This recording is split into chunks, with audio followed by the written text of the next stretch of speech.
So on this 91 unit deal, when I got it, I wasn't sure. It started with a 35 unit, just so you guys have a good understanding of this.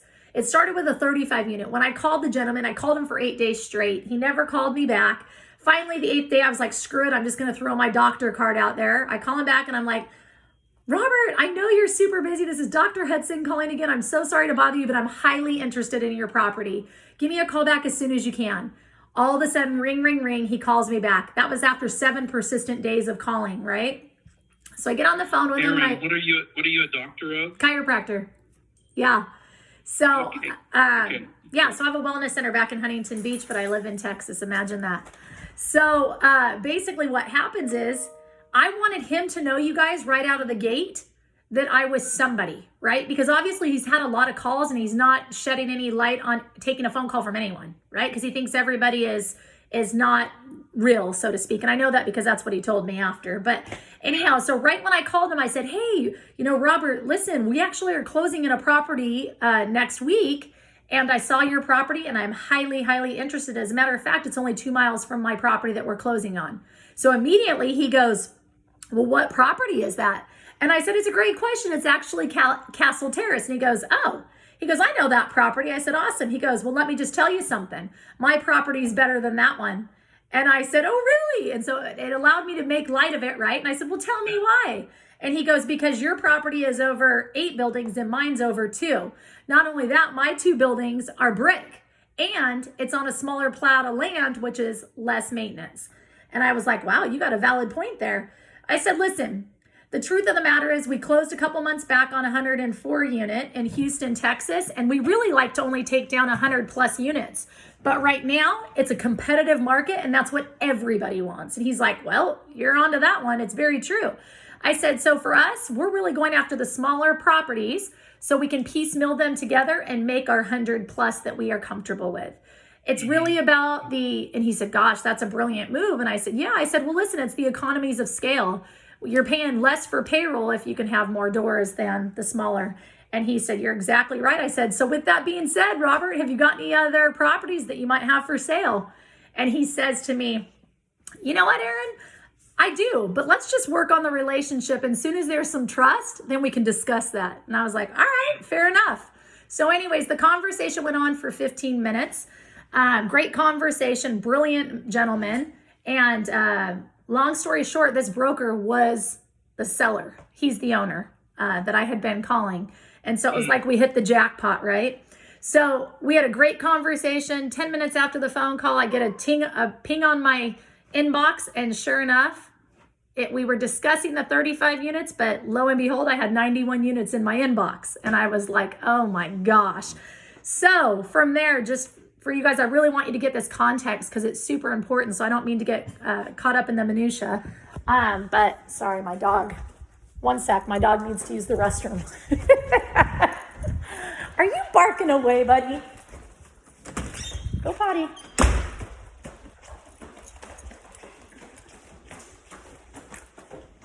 So anyhow, I forgot where I left off. So you got 91 units. 91 units in your inbox. Oh, okay. So listen. So basically what I did is I got more information. And the coolest part about this, he was the one, his family built this property in the 60s and it's never been sold. Meaning that in the multifamily space, a property exchanges hands every 5 years. This had never exchanged hands. So we had really hit the pot of gold. So what happened was I got the 91 units. We're highly interested in all 91, but I needed to see where this guy was at. So what I did is I created an LOI and I said to my partners, we just closed on this property for $75,000 a door. What do you think I should offer on this 35 unit? And we did the math, ran our numbers and everything. And my partners said, let's do it for $67,000. And I thought, okay. So I start putting the LOI together and all of a sudden something just spoke to my soul like I can't even explain. And it was like, don't go there, go lower. So I was like, okay. So I create my LOI and I actually put it in for $61,000 a door. And the next day I got a response back from him and it was an accepted LOI at $61,000 a door. Nice. We are dying. So I call my partners and they're like, what? You got to be kidding. You didn't even tell us you were going to go in at $61,000 a door. And I said, well, I don't want to look like the idiot if he came back and said 67 right after you guys said to take or offer 67. So now I knew where this guy was at.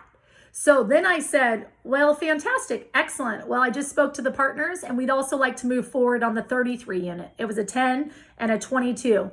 So I said, we'd like to move forward on the 32 unit. Please see attached LOI. And I thought he accepted at 61. I'd be an idiot if I didn't offer 60 and just at least see where his head was at. So I put in the offer for 60,000 on the other 32 units and he accepted and did not counter. So I go, oh my gosh. So the next one was a 24 unit that had burned in a fire and was rebuilt in 2011. And so he wanted $107,000 on this property per door. And on the phone, he told me that he would take $93,333.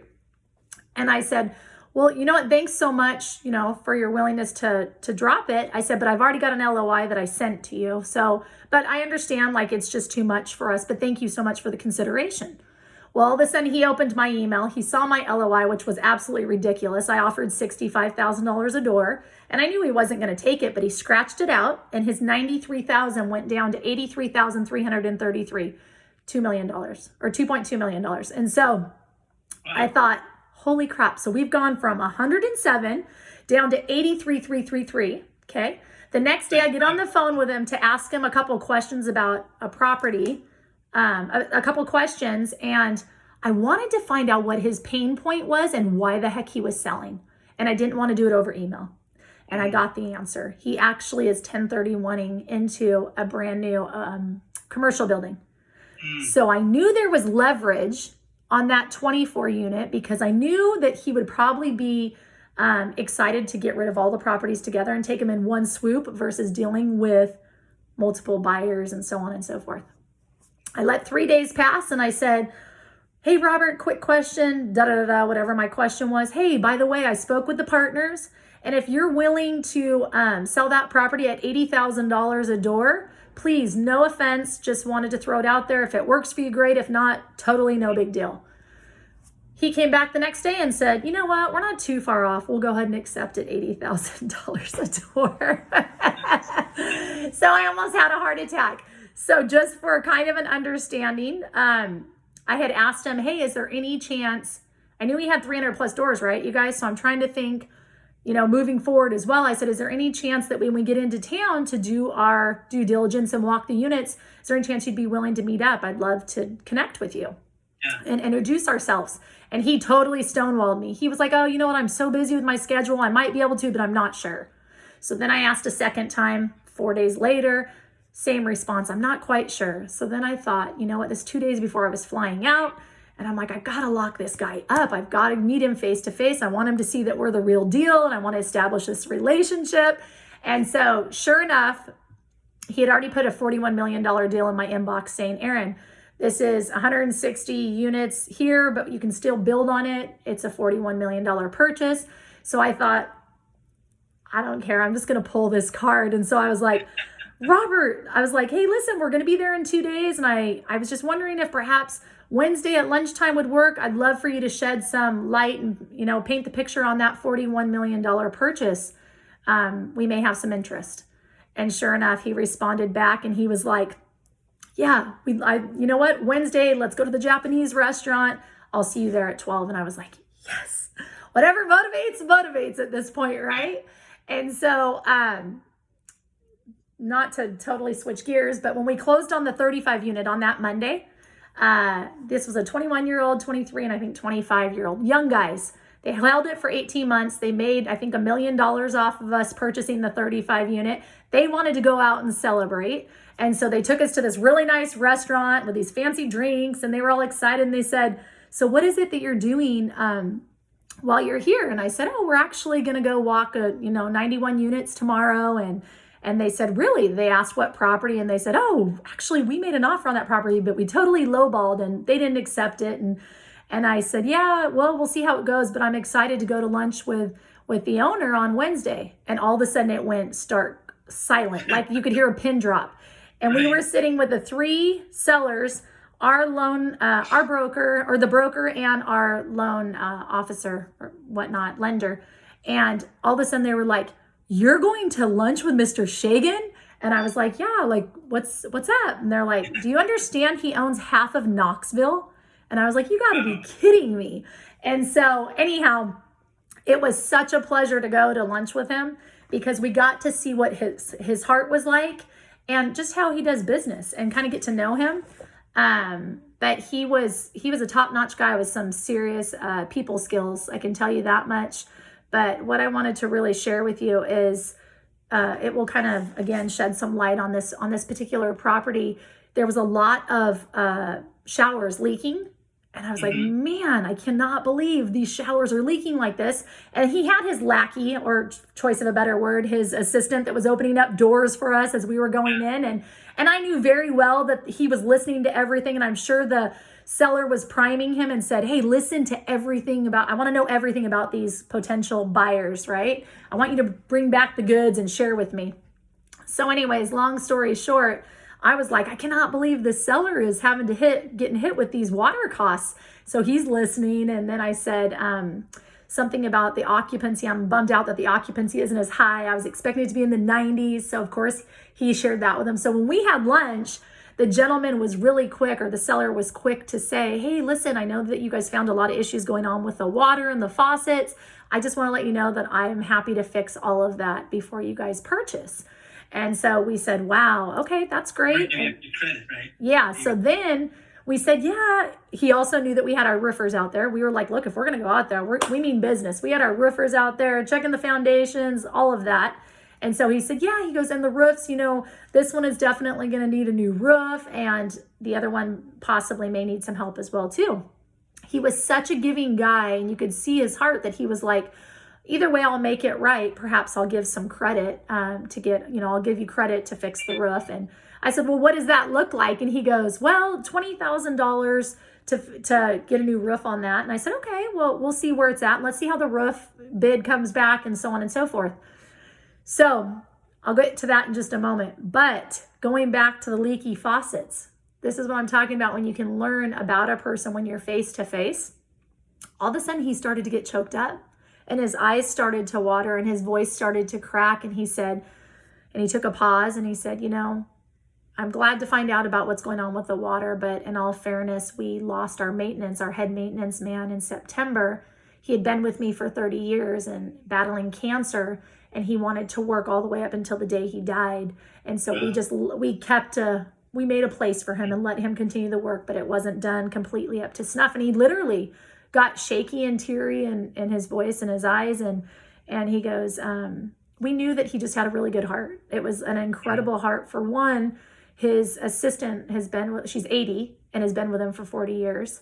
And then the fact that he was willing to replace the roofs and make those right and make the water issues right, you just don't see that kind of stuff in this space. You don't. They're like, "Oh, we're selling it as is. We're not giving any credits for anything." So fast forward, we got our bids back from our roofer and we were on a phone call with him after when we had gotten home and whatnot. And we told him that the roof bids came back, that we needed two new roofs. It wasn't just one new roof and a repair. And he goes, "Okay." He goes, "Well, I can give credit to the close." And I said, "Well, what does that look like?" Because I know we had touched on it.